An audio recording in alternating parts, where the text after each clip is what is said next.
let's do some quick volume checks. I know in some of the last streams, I think either music was too loud or I was too quiet or I was on the wrong mic. Let's make sure I'm on the right mic here. All right, I look good. Everything look good out there, guys?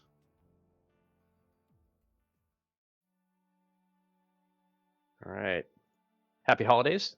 Thank you. Making sure. Good. Awesome.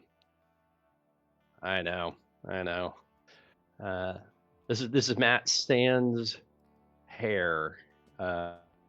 Too many bad haircuts in a row, so it's all been cut off. But it's a perfect cut for a Santa hat. I am all out of Santa hats today.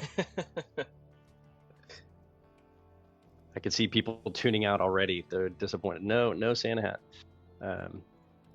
All right. Let me flip back over. We're gonna jump in. I'm not gonna waste a whole lot of time. But what I want to do, I'm gonna address right up top here a little bit of criticism of some of the past streams because it came up in the questions and it's worth dealing with. And that is, they were critical. A couple different people said, one, I didn't read the. My team can also poke me. Let me know if there's something that's coming up in chat that I'm missing. So I'm going to keep that up as well. So let's jump in. So first thing I want to tackle today, because I think it's just a big topic in the community in general, is the anti-cheat. So let's jump into anti-cheat. There, I see some spam there, and trust me, Vampire Lamort, you don't need to spam the channel with that.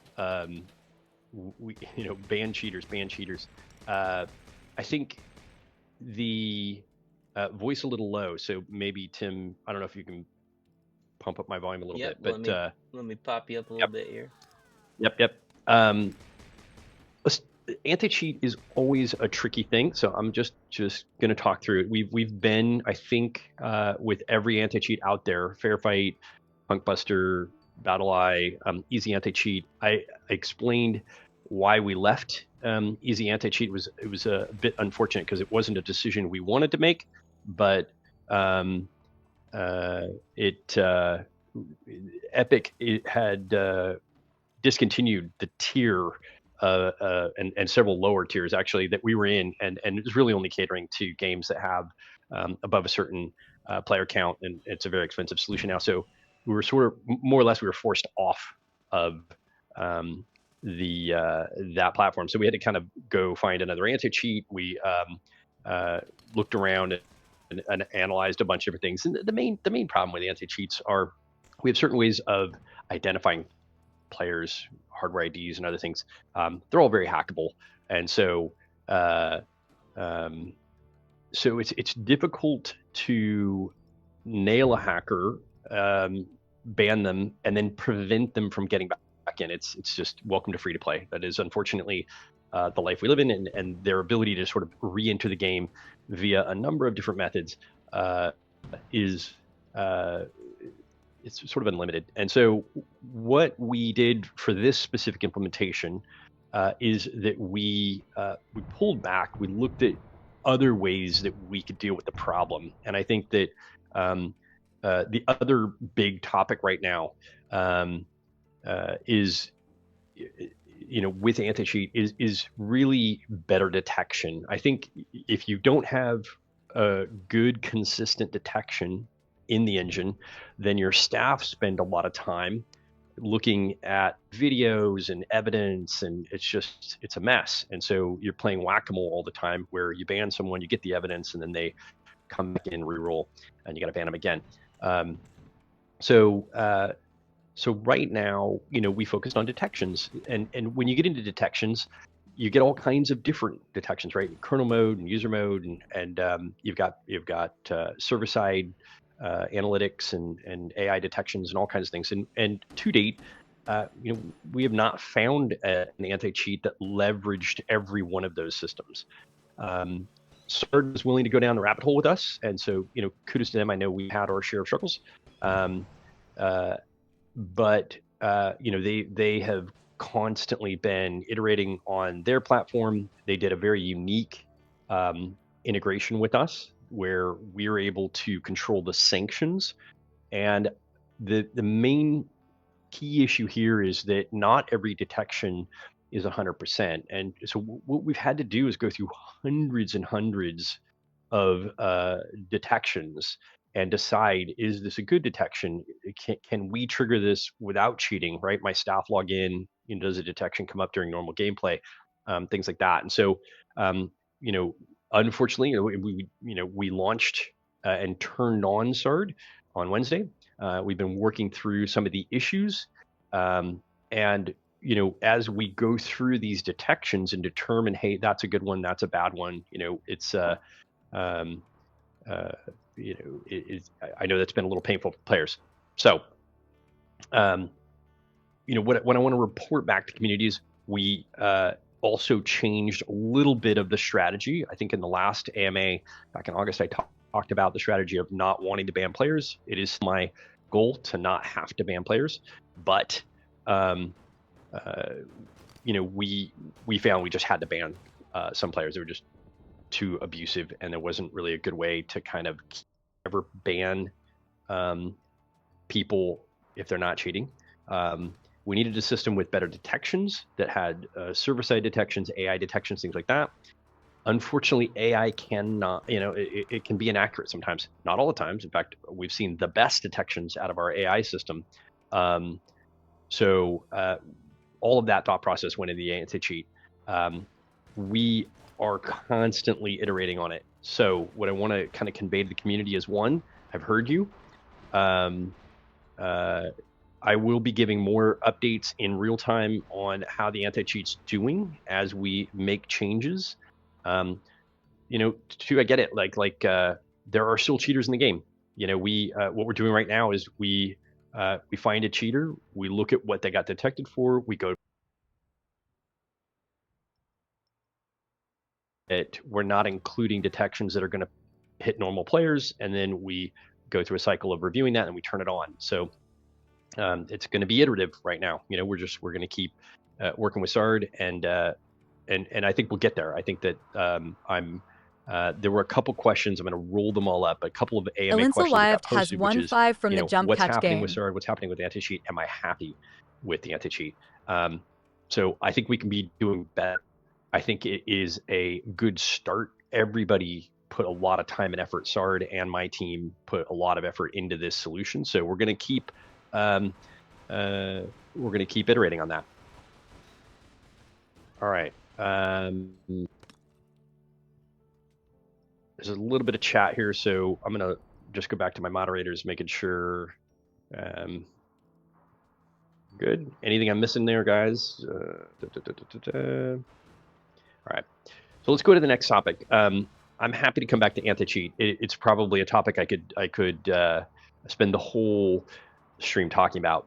I think it would be incredibly boring. For those of you, by the way, listen to this. Vampire Lemort, I'm going to call you out a little bit. Sorry in advance. Anybody who says that they can just go find all the cheaters and clean up the game is full of crap. You don't know what you're talking about. We spend a substantial chunk of our time investigating cheat reports. We go in, we look at a video, we look at analytics, and trust me, there are cheaters, absolutely. And I'm not even saying look at the person you're naming or the people you're. I'm not saying they're not cheating. I'm just saying the people that say that they can identify cheaters 100%, they know people. You can't. Trust me. There are probably people cheating that you don't recognize, and there are probably people who are playing fairly that you're accusing of being a cheater. And so it's a difficult job, is what I'm saying.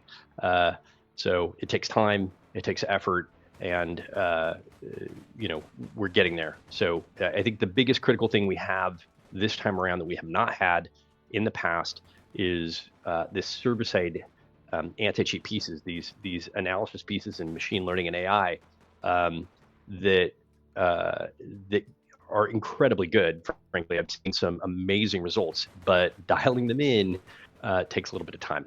So it is what it is. We're definitely getting there. It's getting better, and it just takes time. So I want to also, can you kill the ads? Can we turn that off on our end? I know the ads keep popping up. Is that on our end?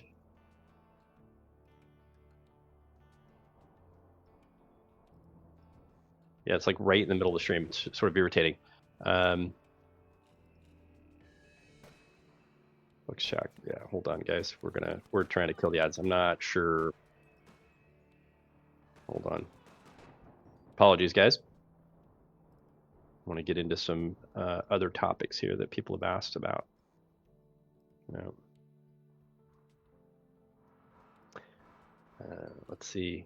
So look, I'm going to jump into the next thing. So there were a couple, by the way, and this time I'm just going to try going straight down the list of questions because, again, I appreciate the time and effort that people put into the AMA questions. I certainly never want people to feel like we're ignoring them. So I'm going to work down those. But one of the big topics I want to briefly touch on is cross district. I know there are some questions. I'm going to go to those right now. About cross district, and but I want to address there's there is a irritating bug where some of the markers don't show up. That has been bumped up to a higher priority, and to try to fix some of these bugs that are caused moving districts. So I'm cross district is massive. It is a year's worth of work getting that into the game. It is the start of some really big gameplay changes and things that we're able to do. By rewriting matchmaking and moving it. If we keep having problems today, we'll change it. And just for the record, what's happening on our end is we're getting bumped off the Twitch servers. So it's as frustrating. It's equally as frustrating for us. So what I want to do is just sort of say, hey, look, I'm actually very happy with cross district. It's a work in progress, and what we're really trying to get to is cross world matchmaking and a bunch of other stuff there. But the idea is to improve the quality of matches, which is the core of APB, make that experience a lot better. So I hear you guys, and there's lots of great ideas. I know there's some being pushed in the stream here about being able to not get moved off the server or things like that. Those are all great ideas. I think right now we're just trying to get the main tech working and stable, so we're not getting crashes, people getting moved reliably, matches are getting made, and then we'll go from there. Is everything coming through all right, guys? I just want to do a quick check-in with the stream, and again, apologies for the technical issues. I'm not sure. Yep, see, I'm okay. I started a buffer there for a sec. Someone comments on my glasses. I'm not sure what's going on there. I'm not. All right. So let's dive into questions. Those are the two things I wanted to hit up front, and we'll get into the rest of these here. So I'm going to work my way down, and what happens here, by the way, I'm going to apologize. I am not feeling great today. So if I cough or whatever, I'm going to try and mute the mic if that happens, but doing the best. Did not want to cancel the stream or anything like that. So we're gonna power through it. I've also I'm streaming from my apartment. We've been in Europe for the last year in Amsterdam. The bulk of the team is actually in Europe, so it was nice to be working on the same time zone. But I recently, and when I say recently, in the last week and a half, moved back. So apartment's a mess. Internet should be good. It was the first thing I hooked up, but anyway, we're gonna get on with this. Let's see here. I'm no longer in Amsterdam. I'm actually back in California, where the main studio is, and work with the team here. So so look, and again, for people who are just joining, I saw Foscore's comment, cheating is a huge problem. Yeah, it is. Absolutely, 100%. It's a huge problem. It is our top priority right now. We recently launch SARD, and we are iterating through detections now to try to catch as many players, ban as many players, block as many players who are cheating, but without getting regular players. It's just it's being dialed in. So we're not in the phase where it's like, hey, we're doing nothing while we train. We're doing something. You guys have seen bans and unfortunately some false positives, but we're working on it, and I think we can all agree it is our top priority. But bans did happen, so and they're going to continue happening. I've been posting. If you're not on the Discord, you can see the stats there, but I've just been kind of posting them as they happen. So I think the first question is from NVR from Discord. It was, how do you feel about the direction the game's heading? What kind of future do you see for it? I think I'm both happy and frustrated with the direction of the game. It's funny because when you own a game, I think people think you can kind of just do whatever you want with it, but it's a bit like doing open heart surgery on a patient while you're on the highway, and that's what I feel like the last couple of years have been. And so, I feel like we've gotten through the worst of it. I like the direction we're headed. I think we've course corrected the economy. I think we've got the basics of a good anti-cheat now, with a number of big systems that we're still in the process of ramping those up, but a lot of custom integration, sanctioning system, and other things. I think the cross district is massive. And so I like the direction, frankly, of the game. I wish I could upgrade the core tech. I wish I could get into a new version of Unreal. We can talk about that later in stream, but there's definitely, I feel like we're almost out of just paying off tons of technical debt. And so, look, for you guys, the players, no one loves hearing, hey, we fixed this thing that was on the back end, right? But that is, that's the way it is. This game is old, and paying off technical debt is the only way to keep it alive. So we've had to kind of focus on that for the last couple of years. Hopefully that's the answer to the question. Lux on Discord asks, will we have better ambient occlusion scale smoothing shadows in the future? It's not a top priority. I can tell you, I think generally I'm going to lump these together. There has been some effort to look at upgrading the entire engine. I'm going to think about my answer really carefully now, because I don't want to overhype it. I'll just say, we're looking at some possibilities.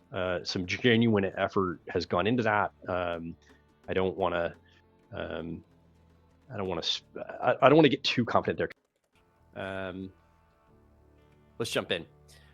So, look, I just want to get through, go through some of these questions. A lot of people took time to post these questions for us. We'll try to get to some of the stuff in chat. I'm gonna check. I've got about 97 messages here from my team. So if my team wants to keep just a running list of stuff that they want me to address, then I'll get to that in a bit here. But I want to kind of jump through the stuff that was put together for me earlier. We're going to jump around a little bit in topics just because they weren't put in any specific order. And I've already said, again, I think the anti-cheat is our number one priority. So we're working on it. We've launched the system. It's not in training mode anymore. It's not sitting there idle. It's actually launched. We're reviewing detections. We're in some cases spanning, and in some cases, adding cheat points so that the system can kind of do what it was designed to do. This is from Zikati. What do you consider the most critical issues to address before promoting the game again? What are the current plans to revitalize and grow the game's population? I mean, I think to some extent we're doing it. I think addressing cheating, addressing match quality are my two number one things. I think beyond that, a little bit of work on the FATUI, the first time user experience, and just content. So there are, I will say this, by the way, this particular AMA, there were a lot of really good creative questions or creative ideas, or, hey, have you guys thought about this? And so I'm gonna try to get them all, but I want to say up top that what I liked about seeing, I expected every other question would be anti-cheat, matchmaking, poor quality, whatever. But there were a lot of really fun, interesting ideas that got posted here. So we're saving those. Some of them are a little bit lower priority, but there's some good stuff here. I think we're, to answer this question directly, I think we're nearly there. Obviously, we all have to have faith in the anti-cheat because it's just number one. This is it's a competitive game. Anything that affects those matches has to be our top priority. That's anti-cheat, that's match quality, matchmaking, and some of the game modes. But generally, that's the important stuff. So I think once we've addressed that, we will absolutely go out and start marketing. We have done all the work to integrate the game with Epic Games for the Epic Games Store. I know that's on our roadmap fairly soon. So I think having both Epic Games and Steam, obviously, and Gamers First, to me, that's kind of where I want us to be when we, start going out and promoting the game. Moki says, is there a chance we could see some quality of life features implemented for the inventory? Things like being able to reorganize your items, your inventory, or the ability to purchase more slots via Armis. Yeah, look, this one comes up a lot. It is absolutely a valid point. We've, I think, over the last 6 years, having owned the game for 6 years, the idea of inventory management is a pain. Like, I get it, guys. People store stuff in their email. They try to. There isn't a good way to reorder things and keep them sort of cleaned up. So it's on our list. It's not as high as things like matchmaking and anti-cheat, things like that. But it's I'd say it's not too far down there. It's definitely one of the quality of life things that we need to get to. So good question. The answer is yeah. I think we will get to that hopefully in the near future after we've stabilized a couple of these other things. It's a good question. Twisty on. Sorry, if I may, just very quickly, it's just an addendum to that question because I know this has come up before. Yeah, so this was also. It kind of ties into the idea that a couple of people had in the community regarding weapon loadouts. So the ability to just go into the inventory or just go to an ammo box, you choose a loadout and it's a preset list of weapons, so primary, secondary, couple of grenades, and you can just quickly swap them on the fly. So you don't have to go into the weapon, choose your mods, or go through your list of weapons and that sort of thing. Is there anything like that? A possibility in the future. That's in the list as well. It kind of just goes hand in hand. I think the shortcut to being able to just have a couple favorited loadouts that you can just pop in and run with, I think are it's definitely on the list. So I think generally this is a good point to bring up. When we go into an area of the game, we like to kind of view it holistically, grab a couple little things that we want to do with that area of the game, implement all those fixes. That way we can kind of go on to the next section. So you're right. I think in dealing with inventory management, we probably want to also deal with some of those issues. Right. Hopefully, and Kem, maybe if I don't answer a question completely enough, certainly bring it up. I'm not looking to skirt questions here. This is an AMA. I'm trying to get to them. So sometimes it's just a little chaotic.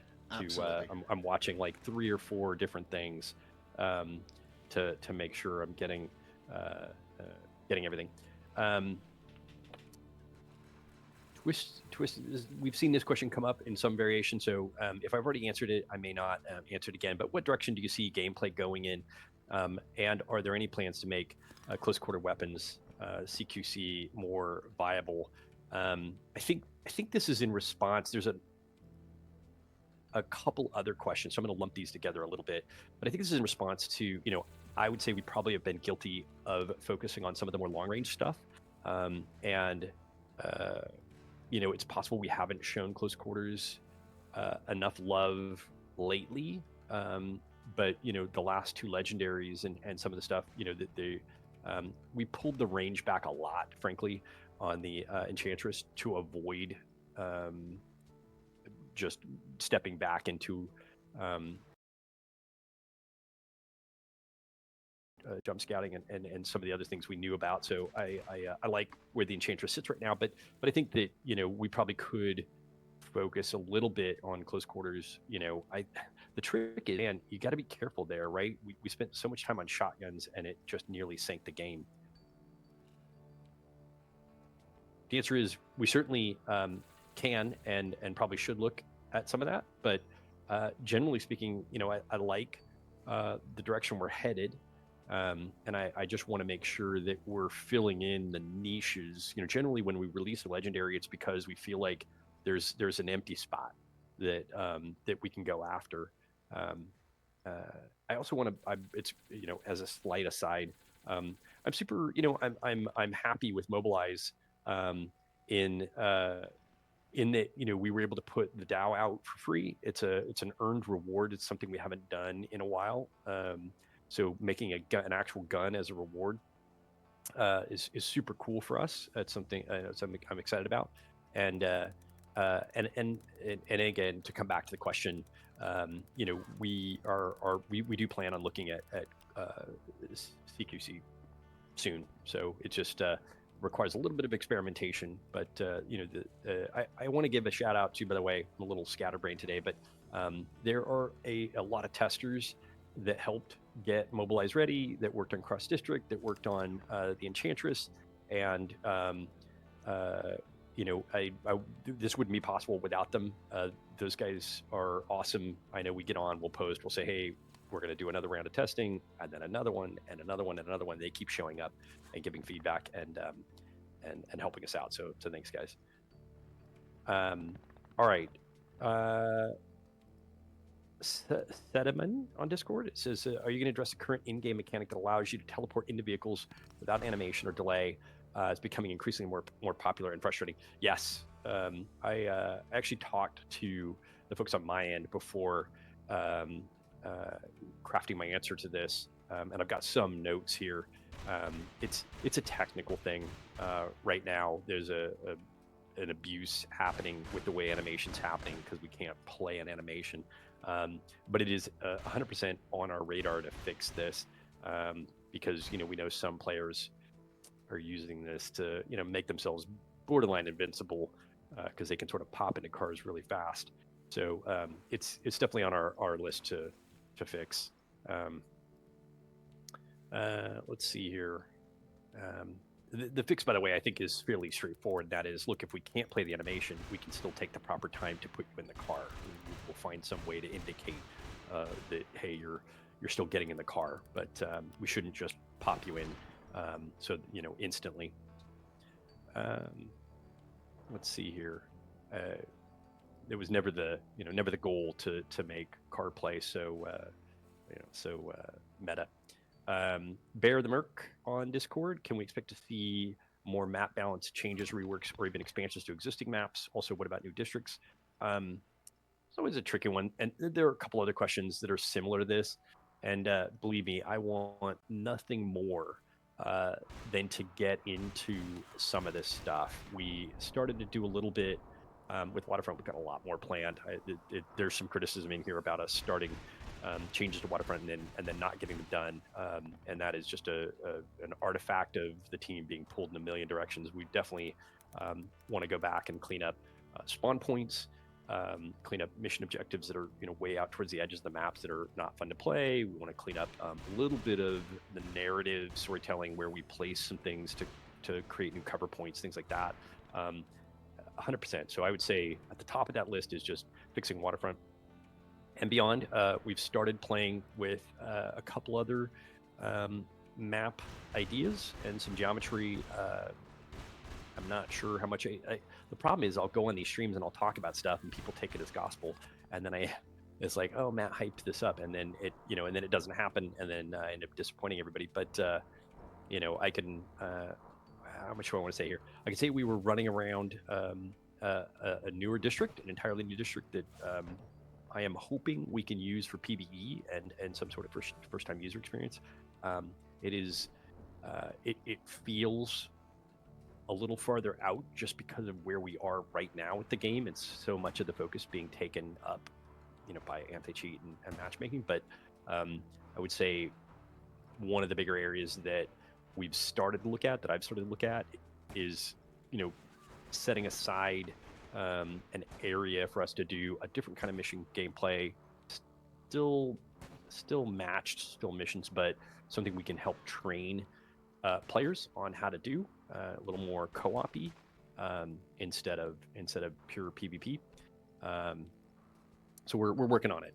So I don't know, Kip, did I dance around that, or I think so. I think Waterfront changes. Yeah. There's definitely a new, there's, I don't even want to call it a new map. It's an unreleased map that we're I have an idea changing the focus of. which one it is, but yeah. I've not been super secret about it, but we were running around it, kind of getting some ideas about, like, could it be used for the purposes that we want to use it for. So with, I think the thing to bear in mind, like, something like cross district takes a while to get right. And the same is true of any PvE content, or sort of first time user experience rework. It's a big chunky project. You can really only do like one of those a year. Things like the engine upgrade, or even going to a new engine, which is something we've talked about.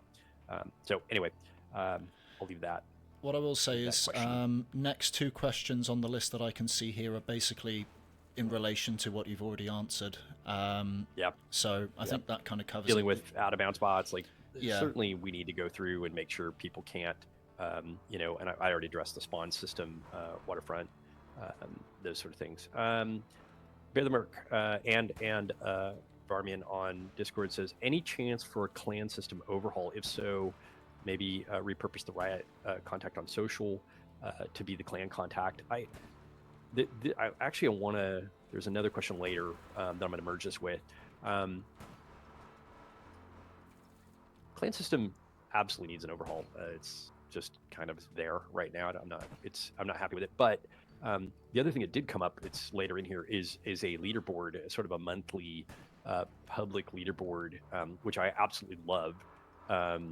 And the problem is, I don't want to run a monthly leaderboard without the solid anti-cheat and cheating problem under control, right? Because that's just a feel bad moment if we start running leaderboards and then a bunch of cheaters end up at the top. So we can't do that. So there is kind of an order to things, but queued up in development fairly quickly actually is a monthly leaderboard that will start as soon as we feel like the cheating situations under control. And again, like, we've talked about cheat points, we've talked about some of those strategies, but like, if you see a player going up the ranking, it's going to be a much better feeling if that guy suddenly drops off the ranking because he was caught cheating, right? He's segmented out of the leaderboard because it's not a valid result. So those kind of techniques are all built into the new sanctioning system, as well as feature bans, not just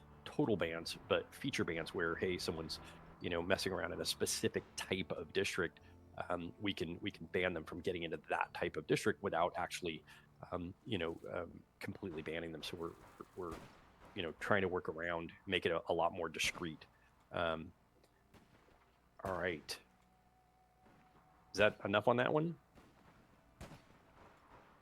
Overhaul. All right.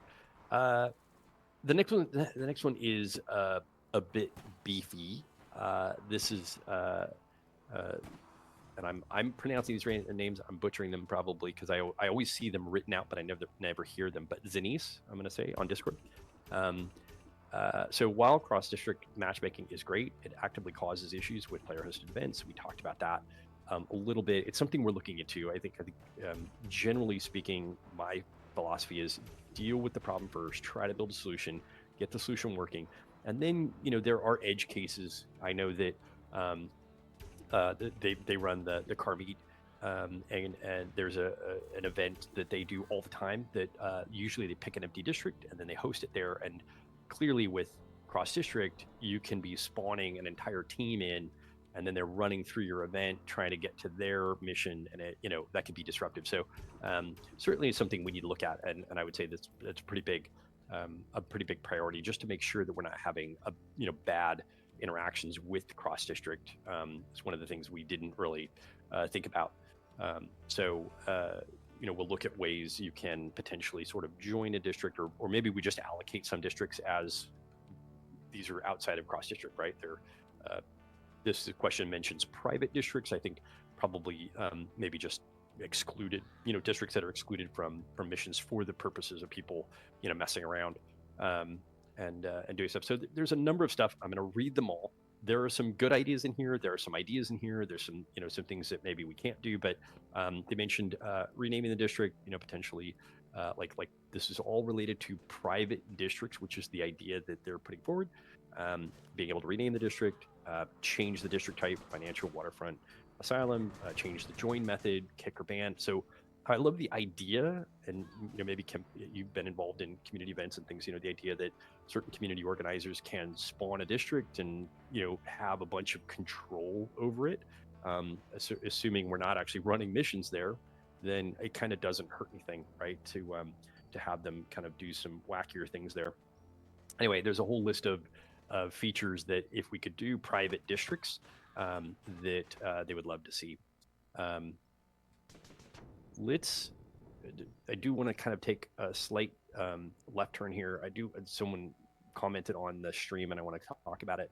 One of the things I like most about the new sanctioning system, I'm not talking about SARD specifically, but the underlying tech that we built to partner with SARD, is being able to also extend that to griefing.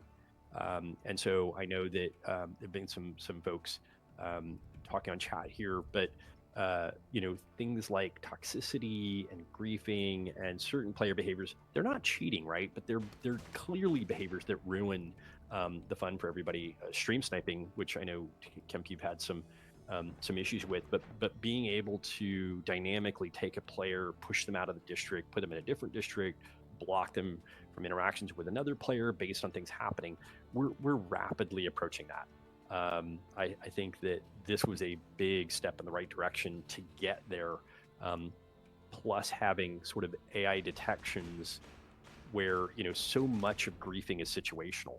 It's very hard to write and craft a system that just says, oh, here, detect this, right? You have to have kind of a level of AI looking at the map and saying, okay, this dump truck is parked in the wrong spot and it's blocking access to things. Like it's a little more situational. So I want to throw that out there, that I think there was so much work put into this sanctioning system, the system that is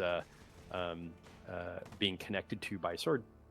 But I want to, hopefully in the near future, I want to expand that to other issues that sometimes come up, like toxicity and griefing. And then again, I'm going to take a little bit of a left turn before I go back to questions. I know that, and this is in here, it's just lower. I definitely want to address, this came up recently on Discord. It was sort of a bigger discussion, and I think it's worth bringing it to the AMA and discussing it. We recently, we took a group of players that were boosting. And so this discussion of, it gets a little tiresome for me to hear players defend certain behaviors as, hey, I'm just grouping with friends. I'm just doing this thing. I'm helping a friend. There's a big difference between grouping with friends, going on a mission together, right? Helping someone learn the game or level up, right? Excuse me. There's a big difference between that and then literally abusing the game and boosting, which is shortcutting the progression rapidly, farming Joker tickets, farming APB cash, depending on the role and what they're advancing. It's effectively cheating. It's not cheating in that you're not running a tool to kind of get ahead of, but you're still abusing the system.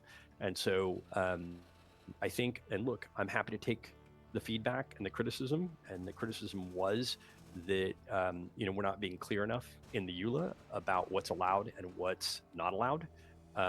So we're going to do that. But I do want to throw it out there. Anybody watching the stream, like, look, we want the game to be fair. We don't want people shortcutting the progression, farming Joker tickets and abusing that system. We're gonna take action against that. We didn't ban those players. We did suspend them. So it wasn't a permanent ban. Hopefully it was a lesson learned, though, that we don't want to see that kind of activity where they're in there kind of circumventing the game. So I wanted to address that. I know it came up. One of these players had a fairly lengthy post on the forums. They had a fairly lengthy post in Discord. And look, I'm happy to be wrong, but I think that player and those players that they grouped with absolutely know that what they were doing was wrong. And it's a little irritating to hear it defended as just grouping with friends, just helping out my buddy. That's not what it was. So let's call a spade a spade. There was a sanction. There was a suspension that happened there. I would say learn from that experience, and let's all try to do better. All right. This feel free to keep me on track here. This next one is Gator on Discord. How's Sir doing? I'm going to say middling. I've already answered this question, but I'm happy with the progress. We're getting to the results.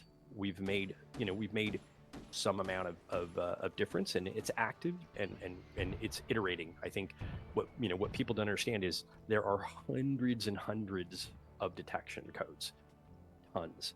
We have to go through every one of them and test it and figure out, hey, can this come up during the course of normal gameplay? And if it can, we don't want to act on that, right?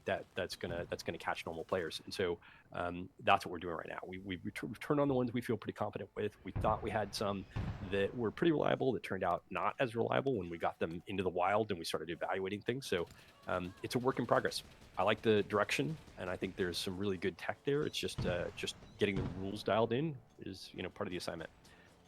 G-Man on Discord asks, any chance we could see some kits or interior customization being added to older or lower tier cars? I always want to say, like, these are all good ideas.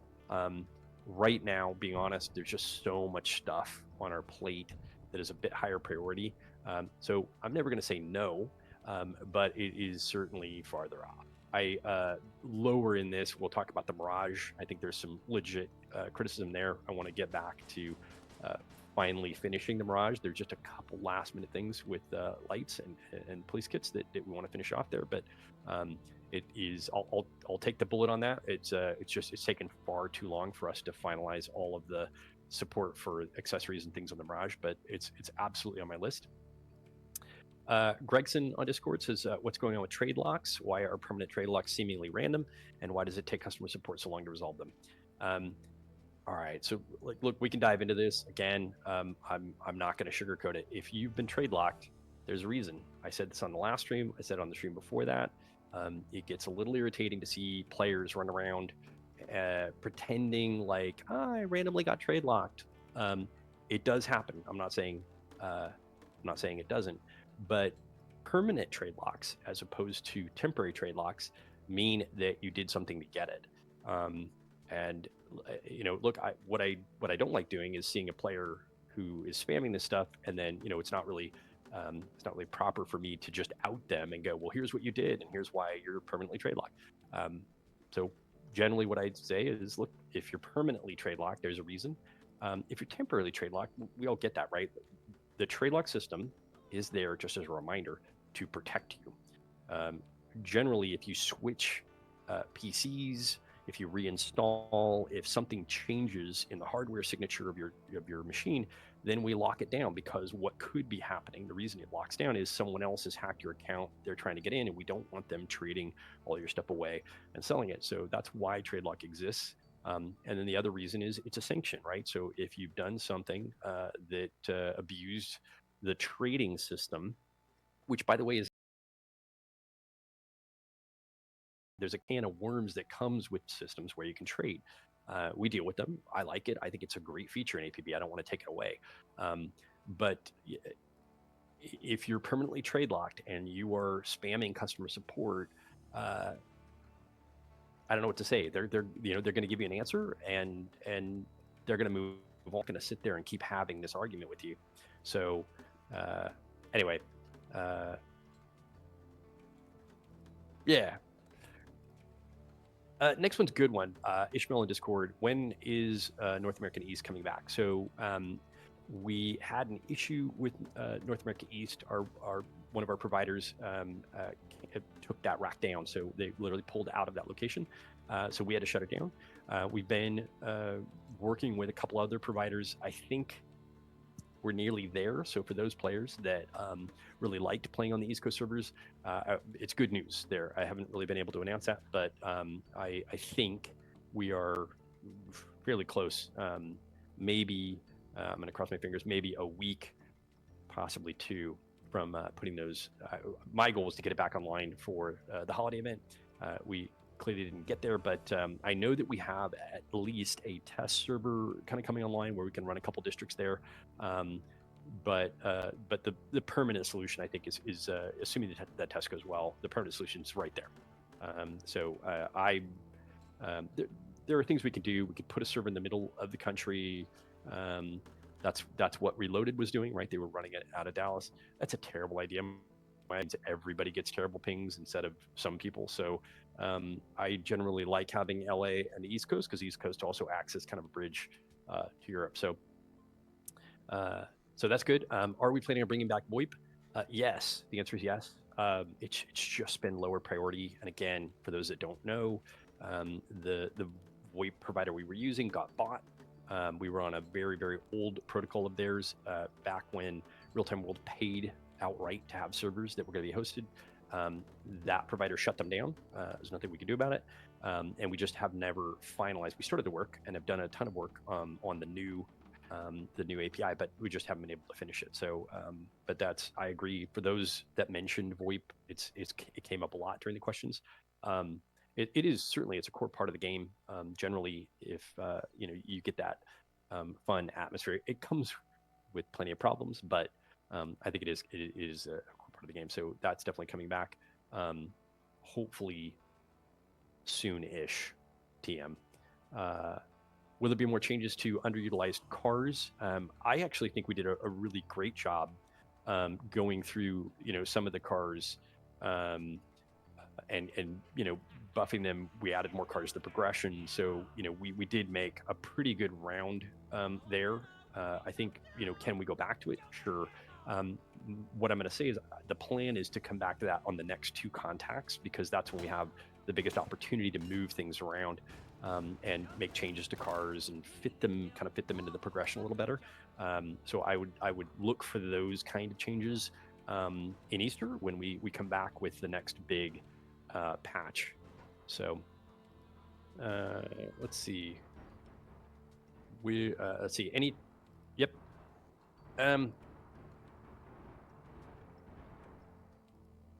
Yeah. There's so much I want to talk about there, but people are going to run with it, and then there's going to be a lot of expectation around that. So I'm going to choose not to do that one. So Raw on Discord asks how our name's going to work post cross-world matchmaking. What's going to happen to the accounts, porting names? I've talked about this before. We had this idea of merging worlds. It was a terrible idea. Because the database is so big, it just created kind of a central point of failure. We actually tried it and experimented with it locally, and it was terrible. Specifically, we're going to move to a system, I think, that is closer to what World of Warcraft does or what Discord does. So if you're on a district and you have that name, we're going to allow people, when we allow cross-world, we know that people will have the same name occasionally. Maybe a player in Europe will have the same name as a player in North America. And so when they're on the same server, if and when that happens, those 2 people will have some numbers attached to them that players can use to differentiate them. But most of the time, they'll just be the only one on the server, and it won't matter. So post cross-world, we'll go through and release a bunch of names that have been hoarded, because it won't make sense to keep them on those accounts, right? Why not let players go choose those names again? We'll release them back to the community when you're already going to have name conflicts between Europe and North America in the way that cross-world works. Is that a good enough explanation? Does that make sense, Kim? Yeah. Sure. I just want to make sure I'm explaining the solution well enough that it can be understood. So we will append some characters to the name to let you differentiate. Oh, this is this guy from that world. Typically, like at NA, at EU, at whatever world. So that way it's Matt at whatever world. Easier. Yeah, something exactly. A hash or exactly something. I know Discord uses hashes. Let's see. So something like that. But there will be. At that point we know there's going to be conflict, so we'll release the names. Mojical on Discord says, would it be possible to have permanent account-wide versions of weapons unlocked by either events or new contacts with, like Lucas and Lynette, with the new contacts coming up? So here's the thing. Generally speaking, if you're playing a character and you're in game, it's always going to be character specific. Anything you get, that's why Joker tickets work the way they work. And it's for two reasons. One is it's progression. There are still some leftovers of the RPG kind of sitting behind APB. So as you progress, you get stuff. It's limited to that character. I don't think we will ever do permanent account-wide items that are unlocked in game through progression, through contacts, things like that. That's not to say we won't give away codes or give away Armis items potentially either on a stream or as or through an event. Potentially that could happen. But the big differentiator between what you can buy in game and what you can buy on Armis is account wide. That's been ever since Little Orbit took over. That has been our kind of line in the sand. So we've been trying to clean up as much as possible. If you go to Armis, because it kind of sits outside the game, you go to Armis, you're getting account-wide stuff. If you're getting Joker tickets and you're buying stuff in-game, then you're getting a player-specific item. So let's see. So examples, and so the second part of this question is, can we add more weapons to Armis? And the answer is yes, absolutely. We always want to try to even those out, right? My goal is to make Armis and the Joker store absolutely equal, which means you can buy any gun you want through Joker tickets for your character, or you can go to Armis and you can buy an account-wide same gun. Get it. So are we missing things? Absolutely. And we're we try to add them on a regular basis. There are new, there are holiday items right now we've added to Armis that if you haven't seen, feel free to go check them out. And then yep.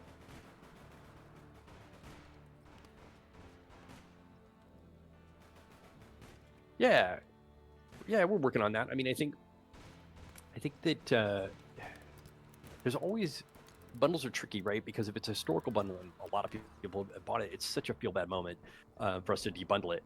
Having said that, we don't want to keep overcharging people. That's not the goal. Kemp, unmute.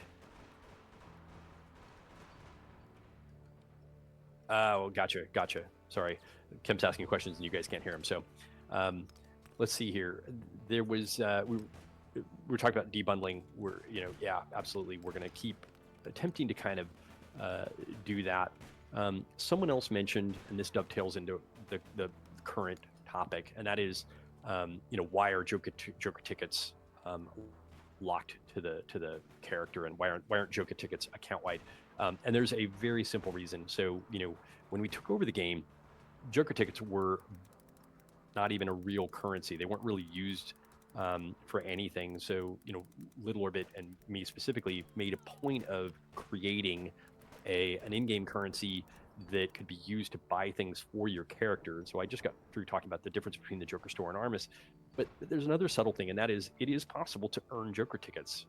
There are plenty of weekly things you can do, and that's by design. APB is at its heart a free-to-play game. We wanted it to be a free-to-play game. That's why when we took it over, we initially targeted as many pay-to-win systems and got rid of them to try to make the game as fair as possible. However, when you have a system where you can earn the paid currency, there's always the risk that people will abuse it. We talked about that earlier. We talked about boosting and people grinding out extra Joker tickets. So one of the safety nets we have in place, one, I think there's a daily cap, so you can't get too many. But two is we leave them on your character, right? And that means that, hey, if you find some big giant exploit that gives you a bunch of Joker tickets, you can't give them away to the rest of the community. It won't flood the market with Joker tickets. That would be horrible. And so the short answer is I do not see that changing. It's really important that we leave Joker tickets on the character. I understand it can be frustrating for some people where they're like, hey, I've got this character with a ton and I don't have anything to buy, and I've got this other character with less and I'd love to trade them.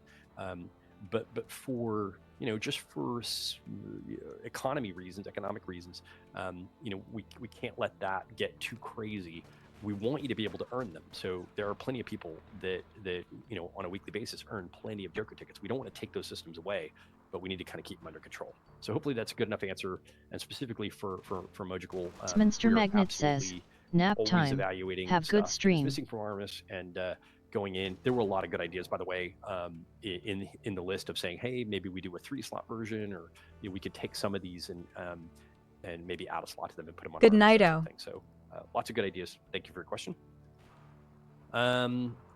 Devin on Discord asked, any plan to add more in-depth controller support for PC? Basically playable. The answer, again, short answer is yes, absolutely. I view controller support as quite important, actually, because I know that some people play on Steam Deck, and so it'd be nice just to have it. There's kind of an immediate win for them. If we add controller support, then Steam Deck becomes easy to play. But beyond that, it is a step back to console. So adding controller support, baking that back into the UI, is a way for us to get closer to re-releasing on console. And so, the good news there is like putting what we have back on console is just, it's a better version of the game. There were so many shortcuts taken with console that it was just an frankly awful version of the game. So we had to pull it. Anyway, Steam Deck, by the way, has its issues, support for SAR and other things, but we are, we're constantly working on that, trying to kind of get that all cleared. But I think controller support's just a great first step. So the answer is yes. Very quickly, does Microsoft's X input get detected by SARD at all, or could people use that as a temporary measure for some controller support? There is a detection for it. We sort of got burned by it. I think we have it disabled right now, so I think it's okay to use that as a temporary measure to try to get around. But certainly, I think the question specifically was, are we going to add support, in game? That is the goal.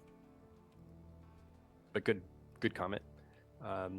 Amstom on Discord asks, many of us own some of the premium lights for the Mirage. We talked about this. By the way, thanks for everybody for hanging in here. I know we switched gears. Sorry about the technical issues earlier. We'll have to sort that out before the next stream, figure out what was going wrong there. But specifically, this is on me. We did fix some of the lights. We need to go back.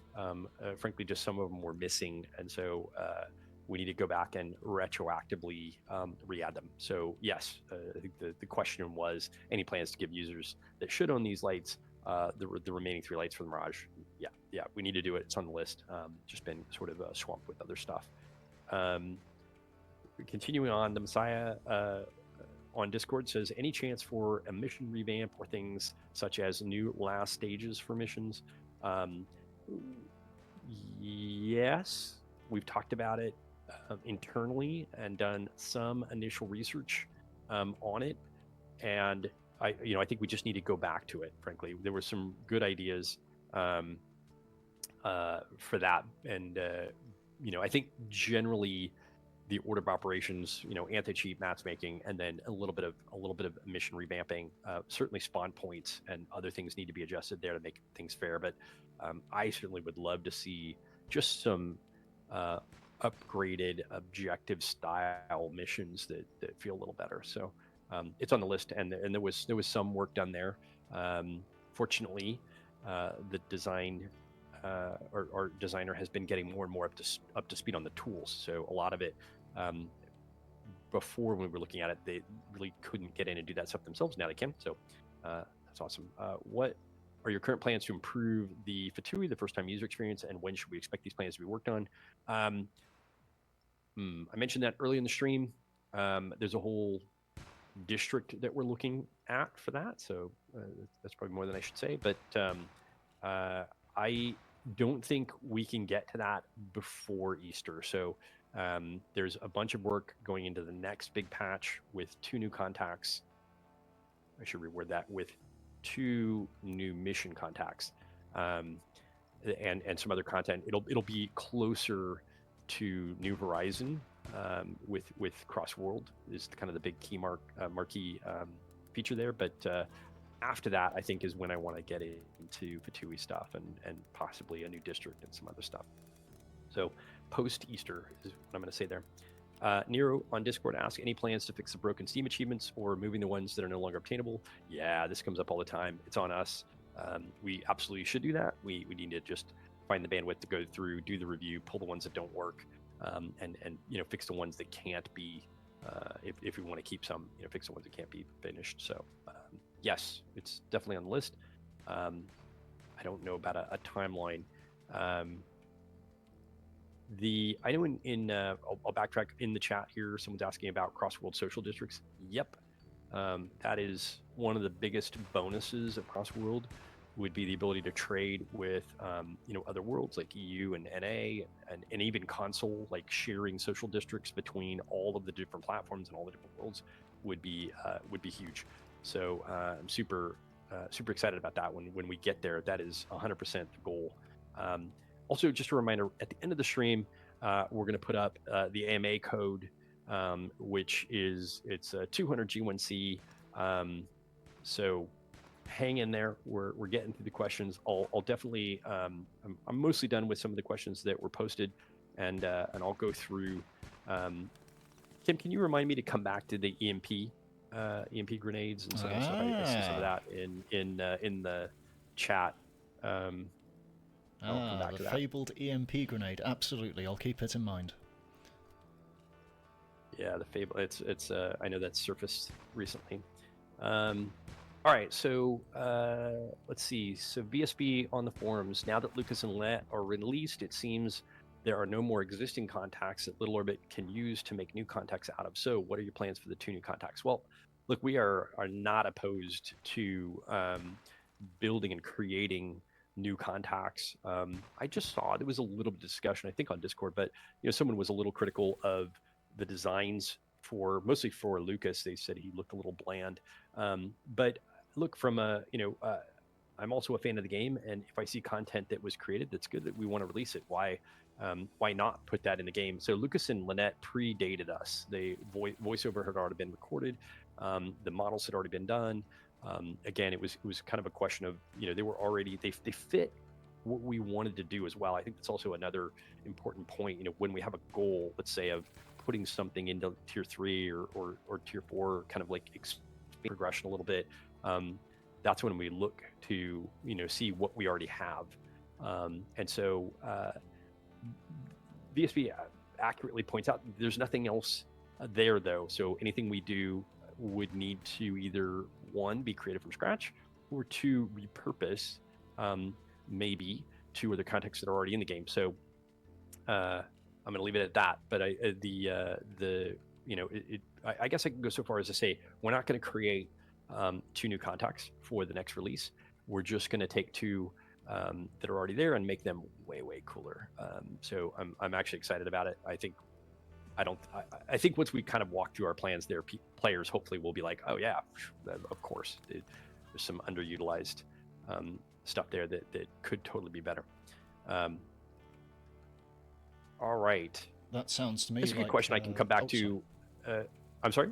I was just going to say, that sounds like Red Hill might be making a return sometime in the future. They haven't been too successful. I've got plans for Red Hill, but I agree. It was kind of a frustrating start for them, but it's not. The 2 new contacts are not Red Hill though. So I think. Ooh, do I say that? I think Red Hill is better suited for the new Fatui.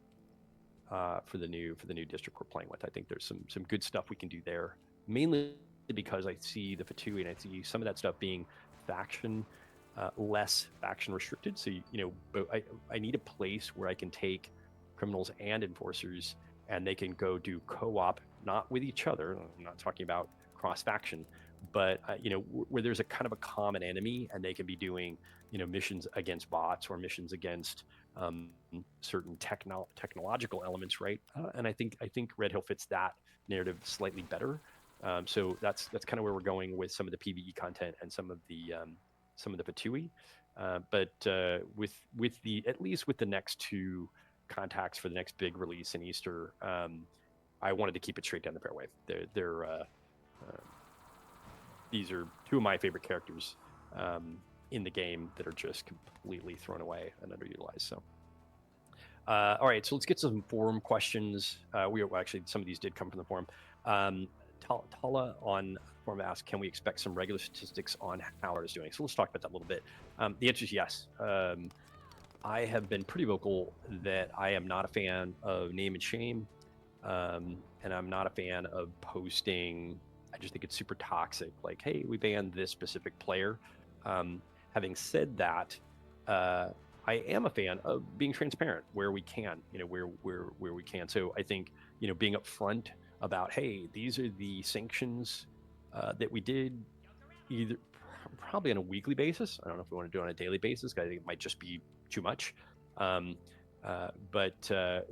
like on the stream, I can see people talk about FF bans. Like I hated FF bans. I just think it's so toxic. And the reason is, I think it just becomes a badge of honor. I think there are hackers and cheaters out there that wear that, like when they get posted, they see their name in lights, and it's just incentive for them to do it again. I think it's just, it was a misguided system.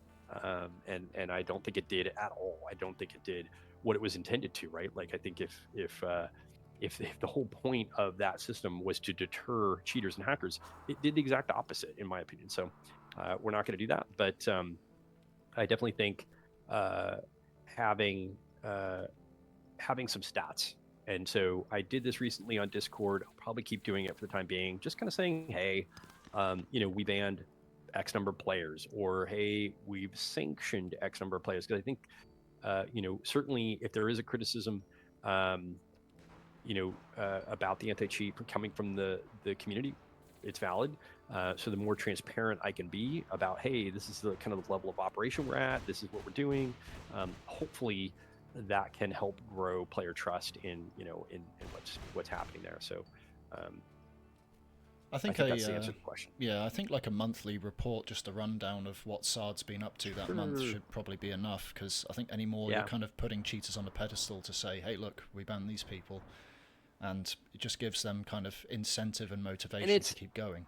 Sure, it's never going to be names. I mean, we're never going to be like, here's a name. I think it's going to be numbers, statistics, percentages, maybe, or counts of things. But I think, monthly report I think is fine. I think right now I'm erring on the side of maybe communicating a little more often than that, just because I think a lot of people have been waiting for action. And look, the reason here's my general thought process here. We only get to go to the community a couple times and say, hey, we're taking action, we're doing these things, right? And the community goes, oh, great. And then they come play it, and then they see a bunch of cheaters, and they're like, well, that didn't work. Because, whatever action we took, those cheaters came, they re-rolled, they got back in the game. So I think our focus has been just on getting better detections, just segmenting very quickly, identifying, then banning, getting better detection, because that solves the problem. The bans, if we don't have good detection, trying to get information and banning, that's a symptom, right? We're solving the symptom, but those players just come right back. So, a lot of players, rightfully so, were critical about the lack of anti-cheat, which was unintended. That frankly wasn't the plan, but the initial lack of anti-cheat after New Horizon, but two, the lack of action against cheaters, and us coming out saying, hey, we're doing big ban waves. What's the point, right? If we do a big ban wave, but those cheaters come right back, then we look like idiots. So I'd rather get the system working correctly, follow up with communication, continue to dial it in. This is absolutely untrod territory for us. The capabilities of the system, the techniques we're using are completely different. I don't want to keep doing what we've been doing and then expecting new results. Like that's just not going to work. All right, and then the last one from the questions I have, so apologies if I missed any questions. The team prepared this. If you posted today or we missed it, apologies. I'll try to take some questions from the chat channel. But Tuk Tuk Driver on the forum said, when do you expect cross-world matchmaking to happen? The current plan, fortunately, I have a specific answer to that one. The current plan is cross-world is included in our next big patch, which is scheduled for Easter. So it'll be 2 new contacts with some more content behind those contacts, plus cross-world and some other things we're working on. So, and hopefully we're going to be doing small, minor patches between now and then. I know people have mentioned spawn points and some other things. We're going to continue working on that, rebalancing and things like that. But the next big release is Easter. Did I miss anything there, Kim? I think you got everything on the list. From what I can see, I think you've just gone through all of them. As mentioned, EMP. Ah, yes. Yes, EMP. indeed. So we had, so one is when we started talking about Riot, so EMP was originally created for Riot. I felt like some of the grenade gameplay was a bit stale. People equipping the same grenades, taking the same grenades into missions. There's not a lot of variety. We also saw some card gameplay issues. So we conceptualized the EMP grenade and definitely have kind of, we sidelined Riot. Sort of, I think it being totally transparent, I don't think we quite understood the game, frankly. And so, Riot was a product of us trying to kind of shoehorn potentially some work that had been done already prior to us taking over on Battle Royale, and then, making this thing without really understanding the skill cap and APB and other things. You can't just pick up a random gun and run around with it like you can in Fortnite. So anyway, I think, but I think we are starting to come back around. So I think the EMP grenade will come back for the next big patch. So that I think we're going to be incorporating a little bit of gameplay change up and some things like the EMP grenade in the Easter patch. And that can be kind of added back into progression. We'll see, because we have an opportunity, with these 2 new contacts to do some fix-ups there. So I know that the EMP grenade I've mentioned on chat, and that's my response to that. That's fine. I did get a good question here from Cami in the chat, and she asks, let me find it. Is it possible to add more layers? These are design layers for when you're putting symbols onto clothing, cars, that sort of thing. She says 100 layers is not enough. People want more layers to work on. Is that a possibility? Look, I think the good news there is generally, I think the answer is yes. I think that a lot of the restrictions that are in the design system today are either one, hardware limitations from when the game was made back in 2010, so they can be removed. 2, database limitations from when the game was designed back in 2010, right? Not having enough storage or being worried that certain designs would take up too much storage. Or 3, and kind of worst of all, they tried to bury it behind premium, and so they held back certain things and that sort of thing.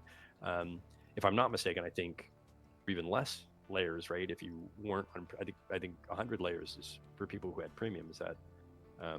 Yes. I'm not sure if that's correct or not. But prior to premium, so we've we dropped that. We've just been giving premium away. So I think there probably needs to be an an overall pass just going through the design system. I know one of the things we want to do is increase texture resolution. That's a personal goal of mine, just to make the game look better, because we can now, right? Graphics cards have gotten way better. But then to just kind of doing a review of, and I think weirdly, like some of that can go alongside the inventory changes because they kind of have the same impact. It's really kind of database stuff that we need to go through. So anyway, that's definitely, I know not everybody is a designer, and that's sort of a niche, but I definitely would like to improve some of the design tools. On that, frankly, I will say this before we get totally off that topic. I know that we have started to add more support for weapon skins on legendaries, and I want to say that publicly, that I think the goal is to not lock in the weapon skin anymore on legendaries. We'll release a weapon skin with a legendary, but it would be nice to, at a minimum, let players change weapon skins on the legendaries, and then at some point, man, if we can get to player designed skins for weapons, I think that's a direction that I'd like to go. It's a bit out there right after Easter, but the idea that we have kind of weapon skins locked behind paywall and some other things is sort of wacky these days. To that end, with regards to the customization system, are there going to be any further additions in terms of the musical side of it? So are we going to see more music added to the game, or at least for the music studio, are we going to have more tools to work with potentially in the future? I know the last 2 tracks finally got added, so we have 7 tracks instead of 5. But is there a possibility for additional synths to be put into there, for example? I think the whole thing needs a bit of an upgrade, right? And again, I think they used I don't want to say low quality, but they used stuff that didn't take a lot of memory. So I think the instrument banks could be gone through. To me, I'd rather pull the lens back and just say, how are we using that stuff? Like what can we do with that system that would make it a little cooler, right? I mean, I think the death themes and some of that stuff is, it's okay, it's fine. I think people get a kick out of it, but I kind of want to make sure that we're taking good advantage of that content. If we're going to invest the time in making the designer better, then where else can we use some of that content? So anyway, I think I think post Easter, I think we'd love to look at that system. I'd like to also just take a look at where that content gets used. Okie dokie. I think I'll just say for the chat, if you have any other big questions you want to ask, now is the time. I don't know how much more time we've got today. I don't know how long you've got, basically. I don't know. I don't want to keep you hostage for the entire evening. No, it's fine. So Repose Live has been spamming in the channel, and I think it's just worth acknowledging. It just says, it's not really a question, but it's a comment. I suggest when you find out someone cheats, don't ban them. Rather, let them be able to log in, join a district, but make them unable to find matches. Essentially, that's what we're doing. Essentially, with the new matchmaking and the feature sanctioning system, we are factoring in cheating into matchmaking and into other feature systems. And so, our goal is to not have to spend time manually banning people or anything like that. Obviously, if the cheat points escalate to a certain point, it bans you. But to their point, the idea is you're gonna log in and the game is sort of altered for you if you're a cheater. So hopefully that addresses that. Just quickly going back to... sorry, go ahead. Yeah, go ahead. No, that's fine. I'm just going back to the customization a little bit. I did see a question here asking if there are going to be any more hairstyle choices or just, kind of options or intricate kind of design tweaking just to get it to be on the character to look in a certain way. Curly mustache, perhaps? Yeah. Hairstyles are always tricky. I'm not sure players realize just how tricky hairstyles are. They're tricky because they're not just art. There's a lot of technical issues with hair clipping and all kinds of things. The length that the hair can sort of grow and how it's rigged to the character, it just makes it very intensive for a technical artist to build. I've never been opposed to adding more hairstyles. It's a bit lower on the list. So something I want to do, but I would say post Easter, probably post even maybe the next patch after that.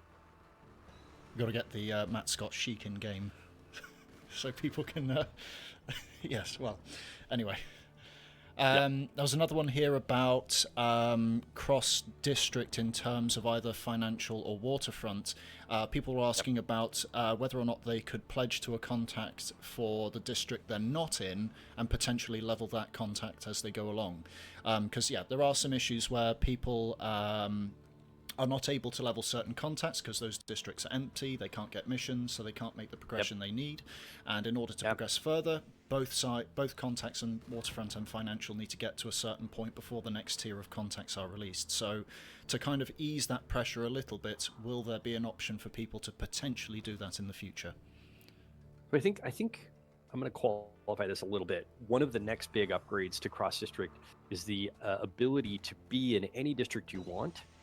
And like sort of like what you brought up, I don't think this is exactly what the player meant, but pledge to a contact, ready up for a different district. So I could be in financial, but hey, I'm trying to rank up waterfront.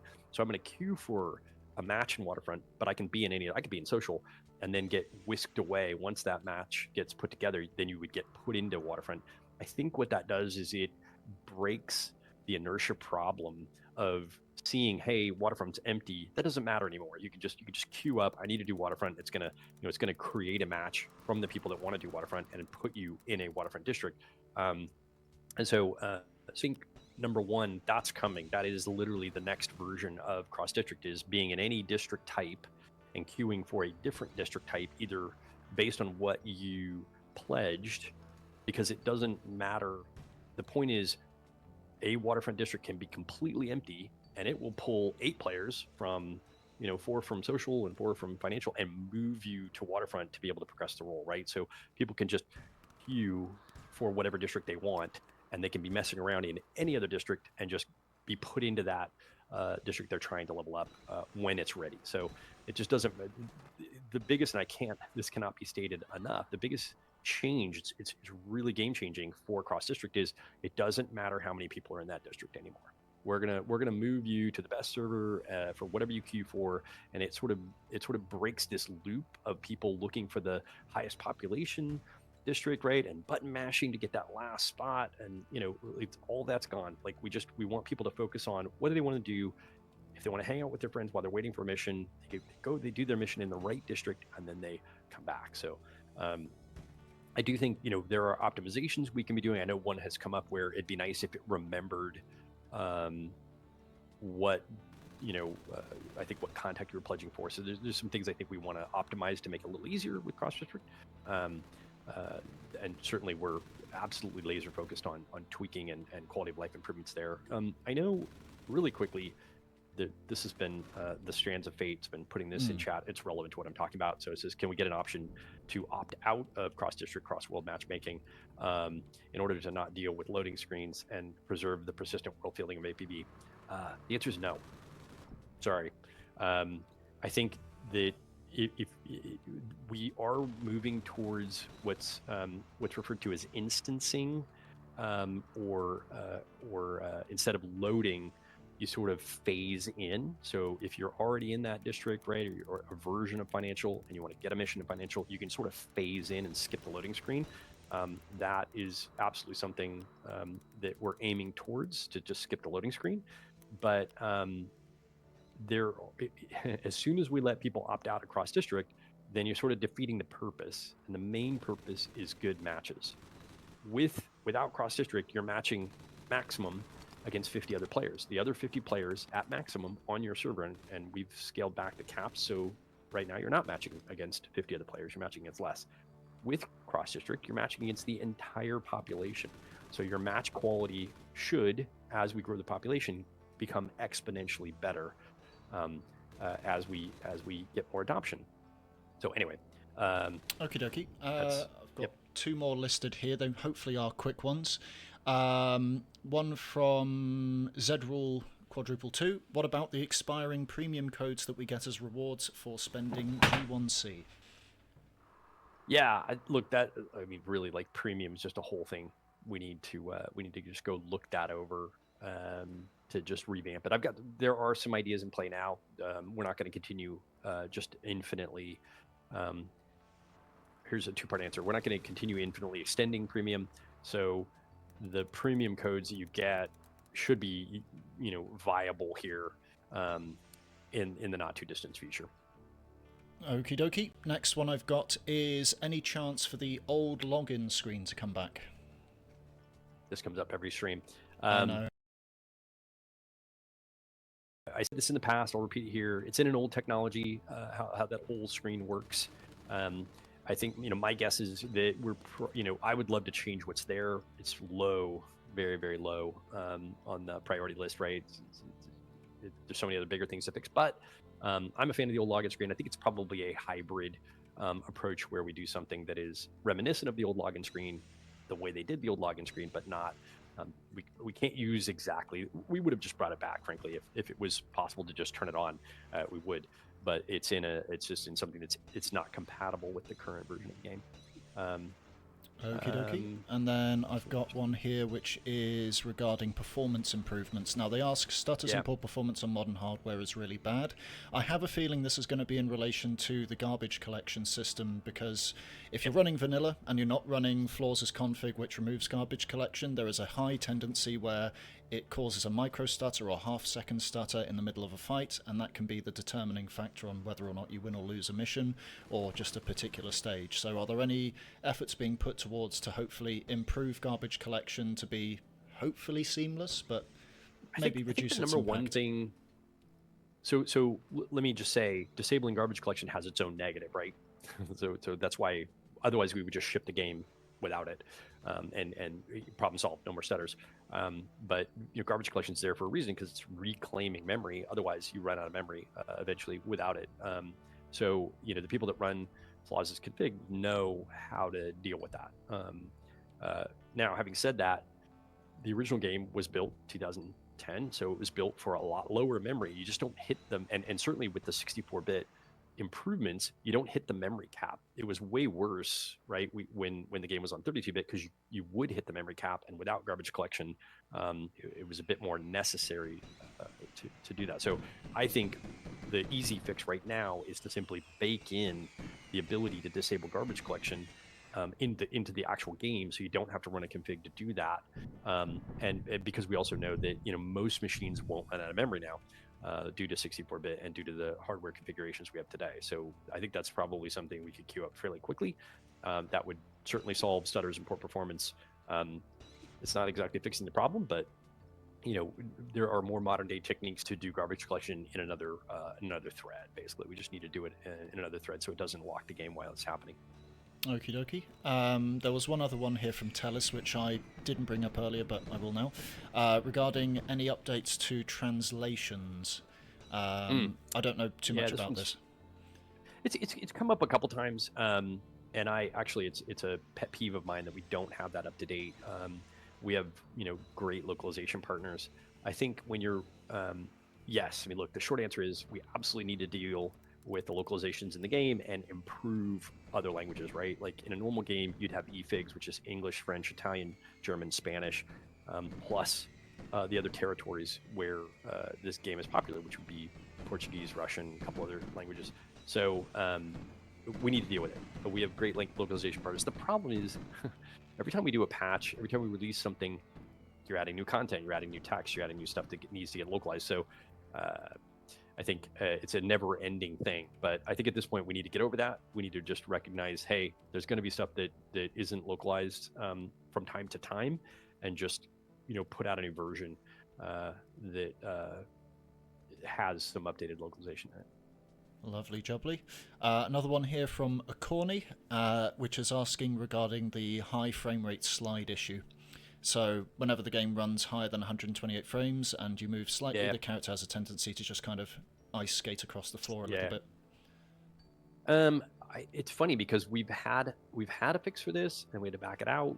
I think at one point the 2X engine had solved this. So we just need to fix it again now that we have 64-bit and go in, pull that system out and rework it. It's an artifact of frame rate and animation timing. Rightio. So it's fixable, but low on the low on the priority right now. Another one here is regarding the HUD glitch. This is what happens when you swap districts about 3 or 4 times, and then suddenly all the icons disappear, and you can't even see what objective you're supposed to be attacking. So and we made it worse, right? So one of the unfortunate artifacts of cross district is you're loading all the time, and so now that particular bug comes up a lot more, and unfortunately, like, you don't have control over it. You get into a mission, you move over, now you don't have markers. So that bug has gone sky high in priority. It's definitely something we need to get fixed. It's been a tricky bug to figure out. We've looked at it multiple times. It's not an easily fixed bug, but it's got to get fixed. It's definitely on our radar, so I appreciate them bringing it up. Okie dokie. Fang is bringing up a question with regards to mouse sensitivity being broken. I'm not 100% sure about what they're on about. It'd be great. Yeah. Sure. If there's an issue, certainly write it up and get it over to one of our GMs or our community managers. If there's, certainly we should be dealing with that. And if there's mouse sensitivity has been an issue in the past. I know it got all super foobarred in the 2X upgrade, but since we sort of stuck with the main system, it shouldn't. I don't think there's an issue with it. But if there's something we can fix, great. Okie dokie. I keep seeing Gromsy keeps mentioning, can we get a mod about sprinting? I'll throw that over to the designers. I don't necessarily want to weigh in. I think anything that maybe if it's the right mod slot where you got to give up something, but basically the ability to sprint longer is something we have to be very, very careful with, because it sort of can easily outbalance things. So it would have to be a pretty painful mod slot that you're giving up something that you would normally want in order to take longer sprinting. Okie dokie. There was one here and I've just missed it. So it's one from Rerero, but I'm going to kind of paraphrase this a little bit and adjust it slightly. So we did get the suspension mod for vehicles, which was the suspension dampening. Are we going to see more vehicle-oriented mods that actually tune the vehicle accordingly? So maybe acceleration changes, that sort of thing, or stuff that inherently actually changes how the vehicles perform, that allows you to kind of tweak and tune their performance, so to speak? Ultimately, it's a great question. It's a design question. The answer is I don't know. I think we want to do. Frankly, I think vehicle mods are underserved. Absolutely, I think we had a lot of fun doing the suspension mod. It was fun to play with. I'd also just like to. I'd like to have places where we could really get crazy with the vehicles outside of missions to have more fun with them. So I think it's a two-part answer. Yes, more mods on vehicles, and also like just modes or areas where we can get a little more crazy with the vehicles just to have fun with them. I'm going to have to ask that follow-up question then. Does that mean the possibility of a racing district? The legendary fabled racing district, yeah. Yeah, look, it's there. I think anytime we can create modes that players want, certainly that one has come up all the time. It's underserved. The trick is you kind of, you can't have people trying to race in a district where, you're also running missions and people are blocking things, right? Because then you would just screw up people and what they're trying to do, right? And getting from point A to point B. But weirdly, with cross district, we are closer to being able to do that, right? Because we can sort of segment districts off and make sure that they're clear for people taking, maybe a new type of mission, a racing mission, or people who are going into a district to do that sort of thing. So anyway, I think the answer is, I'd love to revisit it. For those joining, I did answer the question about the East Coast servers. We're in test with a provider right now. I wanted to get them back online for the event. We didn't quite get there, but I'm hoping to get to it back online for maybe the next week or two to get East Coast back online. It's something we had to close because the provider closed their space. Excellent. I know this has been brought up multiple times with relation to the respawn system, but I think this ties into just the map changes overall, and I think this was already answered, but yes.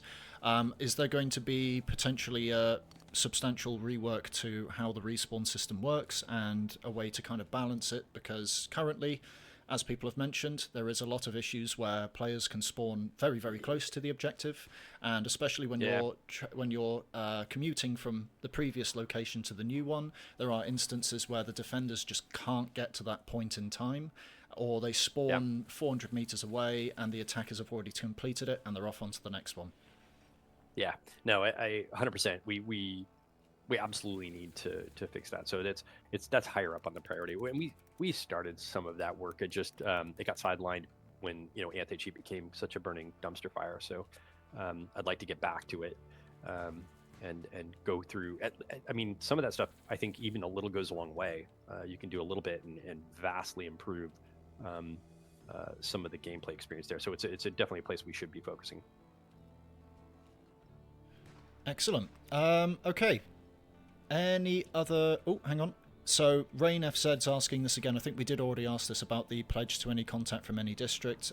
Just to paraphrase this quickly, I think there is the plan is yes.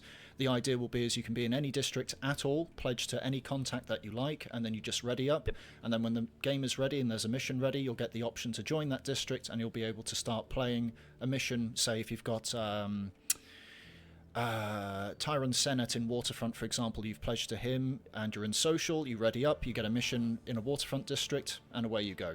Yep. We want to disconnect the idea of what district you're leveling versus what district you're hanging out with, maybe messing around with friends or whatever. So that's the next version of cross district, is to disconnect those two. And look, I see a couple things about SARD reporting. You know, one of the next things we're doing with SARD is attaching the reporting feature and the analytics we get from that, and sending that to SARD to try to also just in time some of the inspection. So if you're on a mission, you have someone you're fighting against, you think they're cheating, you can use the report tool. That stuff gets sent to SARD. They can amp up the detections against the person you're playing against.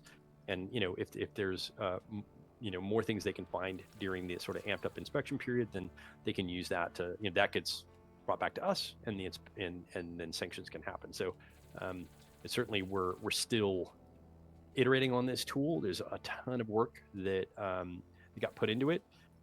Currently, the report feature is sort of dangling. It's there. It used to report back to our other anti-cheats, and we need to rehook it back up right now. So I don't want to dissuade people from using it. I'm being transparent. It's not hooked up to anything right now because we had to switch over to SARD, and it's just one of the things we need to finish.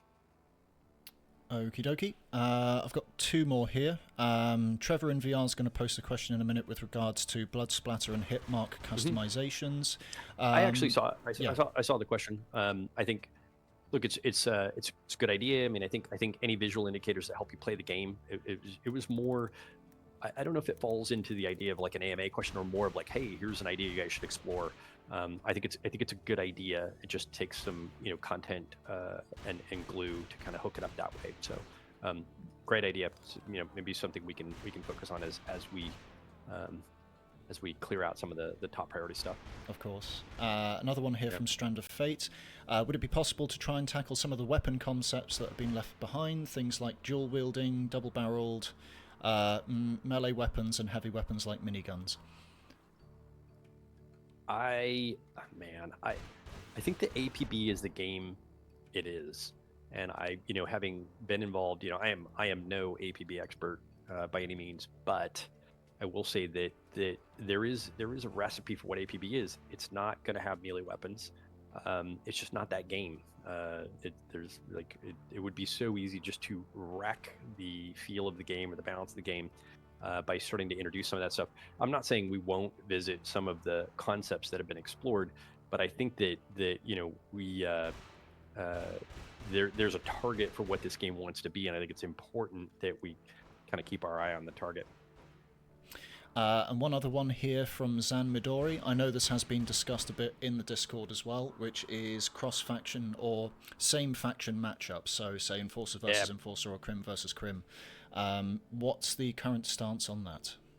Yeah, so this was interesting. We had a whole discussion. For those of you that don't join Discord or you're not on the Discord, occasionally I try to get on. I've been super busy. I obviously just had an international move, and we've been head down on trying to get a bunch of stuff out here. But occasionally we have these good conversations. One of them was same faction missions. The idea that, hey, when the player base is low, like it is right now, just allowing criminals to play against criminals. And it's a split answer. One is, unfortunately, it is not as simple as just enabling that. Factions baked in at such a DNA level of the game. I wish it were, frankly, because I agree that, hey, if we could do that, it certainly would improve matchmaking, right? The ability. I think that it's not saying we can't do it. I just think we have to handle it in a very, very specific way. So it's kind of like, hey, here's the general game. And if you want to try and go do this sort of same faction thing, it's sort of segmented or slightly separate, right? You have I think it like, hey, if I've sat in the queue for so long and I really, I want to get a match, then I can, I can opt into something there. But anyway, it's something I actually did a bit of a deep dive after we did the conversation on Discord. I thought, hey, there's some really good ideas here. Took it to the team, talked through it. Eliminating faction is just a nightmare. So we'd have to we have to figure it out. We have to figure it out to make sure we don't kind of destroy what the game is all about. It's sort of baked in.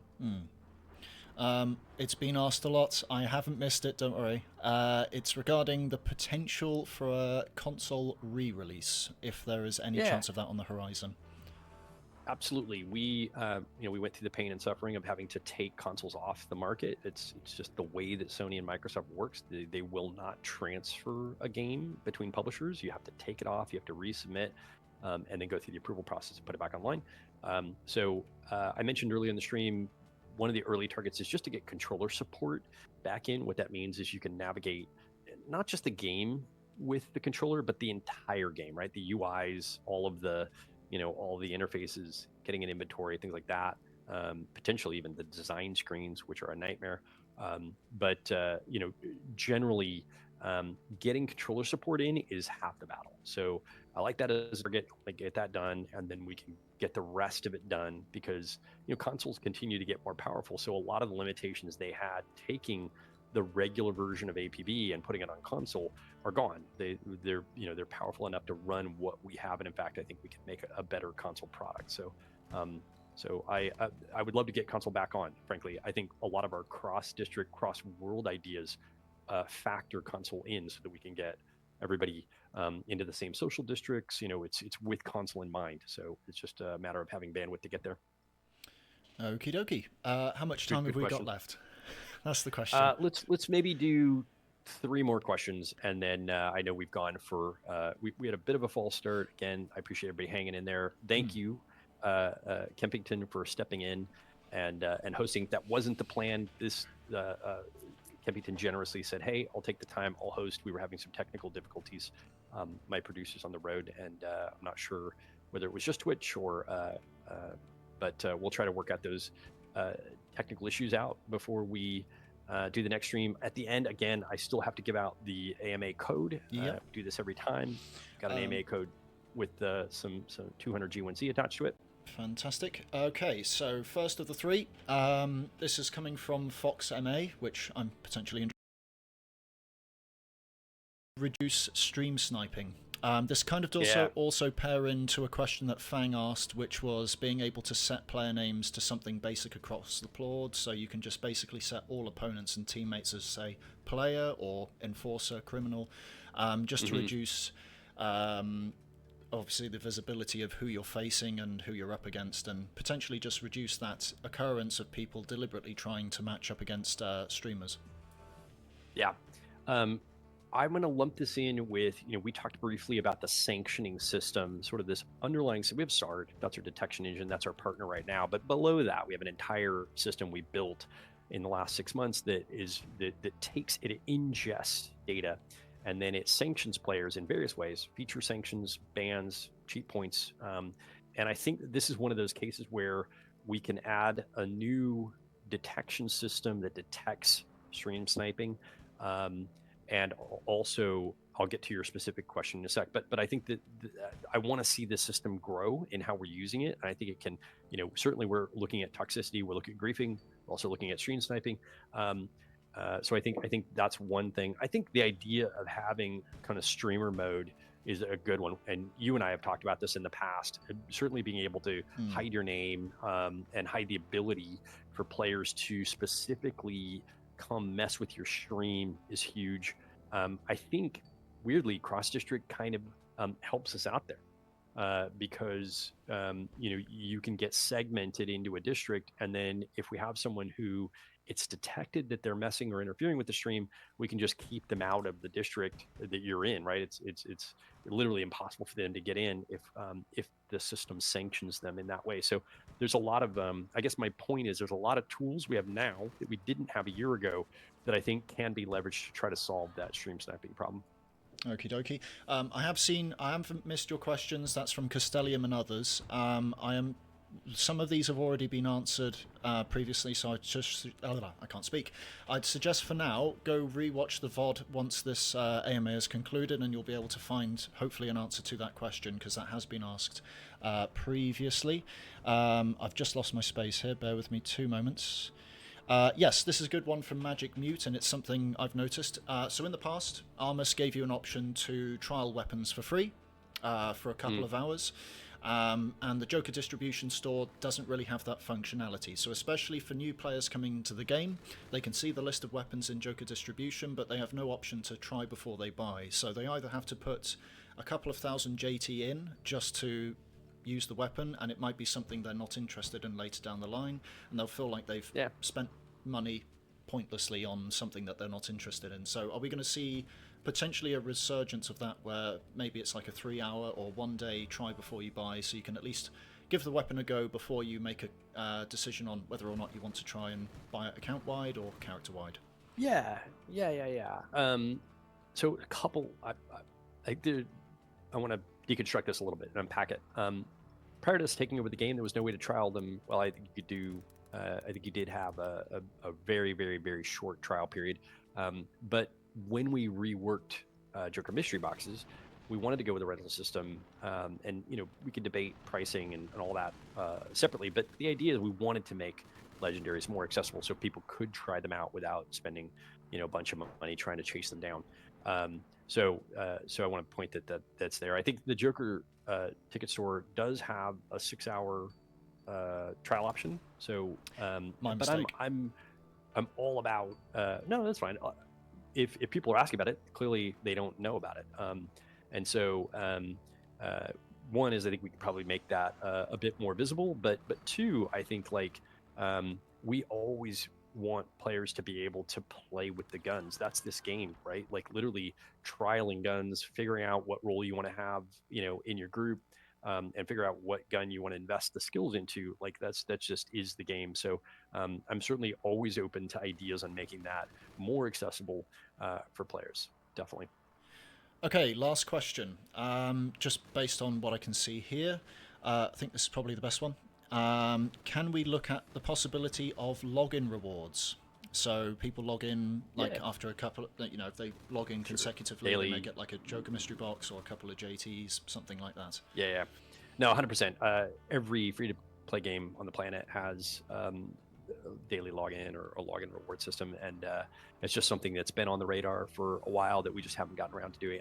There used to be. I mean, really the shame is there used to be great systems, and just one by one they've kind of been taken offline prior to us taking the game over. But I think someone mentioned gifting. Someone mentioning putting some of those systems back online is I think frankly integral for this kind of a game to get people to come hang out, at minimum give them something to kind of chase. So I think unfortunately that is all we have time for. I did want to say we are I'm going to throw a little nod out to the Ugly Sweater contest, which is going to be we're going to be doing that shortly. We'll be mentioning it up on the forums. The rewards there, third place we're giving away 1,000 G1C, and the title sort of Ugly by Design. And then we've got second place 2,000 G1C, 2 different they get the third place title plus a new one, and then first place is 3,000 G1C. So if you want to go see who won, we can we'll put more information up there. Go check it out. And then lastly, as promised, I want to make sure we give out the AMA code. So feel free. Hopefully, I've got some mods in the channel. Let's go ahead and get the AMA code posted. The code is Holiday 2024. It's 200 G1C. So for those who want to go get a little something, there you go. Perfect. Holiday 2024. Yeah, definitely. There we go. Bram. I think we've run out of time. We've gone for nearly 2 hours. Again, thanks for bearing with us. Yeah, I know this. There's a couple things. One, I hope people felt like it was worth their time to post the questions. I hope we got to everybody's questions. I never want these to be just a rehash of the blogs. But look, I'm always open to feedback on how we can make these better. These are for you guys. So if you have ideas, throw them out there. Join Discord. That's where a lot of these discussions happen. It's easier in real time, and I try to jump on when I can. But thanks for coming out. We'll work some of the technical issues out before the next stream. So thanks everybody. Happy holidays. Likewise. And we'll see you next time. Thank you very much indeed, Matt. Have a lovely afternoon and get well soon. Thanks. Thanks for dropping by, everyone.